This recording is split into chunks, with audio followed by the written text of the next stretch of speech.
In 2023, the World Health Organization released data confirming that approximately 48,800 women and girls are killed by their intimate partners or family members every single year. That's one woman every 11 minutes. We have a word for that.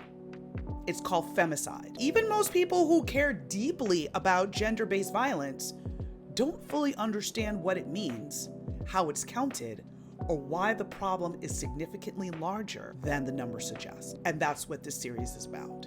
Hi, I'm Melba Pearson, also known as the Resident Legal Diva, and this is the first episode in my Femicide series where we are unpacking how bad this problem is, especially in light of the recent high-profile murders of Black women by their partners, as well as the murder of their children.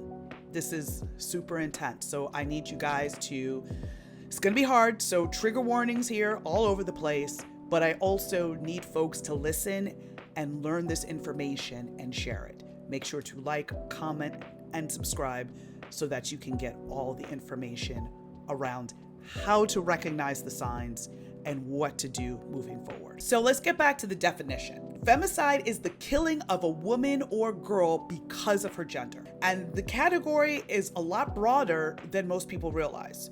So intimate partner homicide, honor killings, dowry-related killings by family members who think a woman has brought shame to the family, and killings connected to gendered persecution.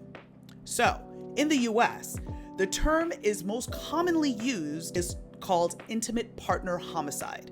But that framing doesn't really give the full scope of the problem because it excludes killings by family members outside of that intimate partner relationship and killings that are also gender motivated but aren't domestic in origin. So when we talk about femicide, we're talking about a pattern of lethal violence rooted in the belief that women's lives are disposable.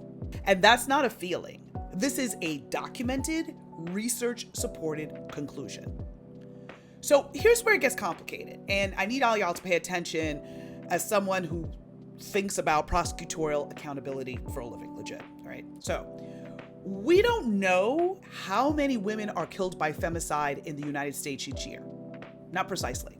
The FBI's Uniform Crime Reporting System has no mandatory femicide category. So jurisdictions, different states, different cities, all of that, they report inconsistently. And many domestic violence homicides are just simply coded or counted as homicide without relationship or gender context captured.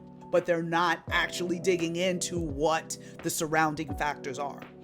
And cases where the cause of death is ruled to be like accident or suicide, especially in intimate partner context, yeah, those may never enter the femicide count at all. So research consistently shows that official counts understate the true number of femicide deaths by a significant margin. Some studies actually estimate the undercount as high as 30 to 40%. So legit, we're only getting half the numbers. So when you see a statistic about women killed by intimate partners in America, understand something, the real number is a whole lot higher. And the decision not to build systems that capture it accurately, that right there, that's a policy choice. Now, in the US, Black women are murdered by men at a rate nearly 3 times that of white women. And the data gap is even bigger for Black women because missing Black women cases are already undercovered, underinvestigated, and underreported. The upstream failures that allow violence to escalate to homicides are less likely to get interrupted when it comes to Black women. And let's not get it twisted. This is not a cultural problem. This is a systemic resource allocation problem. The communities where Black women are most at risk are the communities that have received the least investment in their intervention infrastructure. So think advocacy organizations, legal resources, shelters, prosecutorial attention. All of those things interrupt the escalation to a homicide.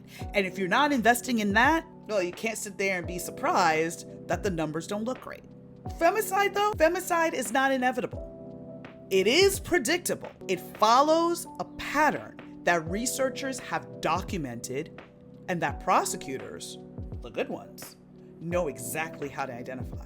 The fact that we continue to lose women at these rates, it's not because we don't know how to stop it. It's because we haven't decided to. So over the next few weeks, 4 weeks to be exact, I'm gonna walk you through that whole mental health alibi.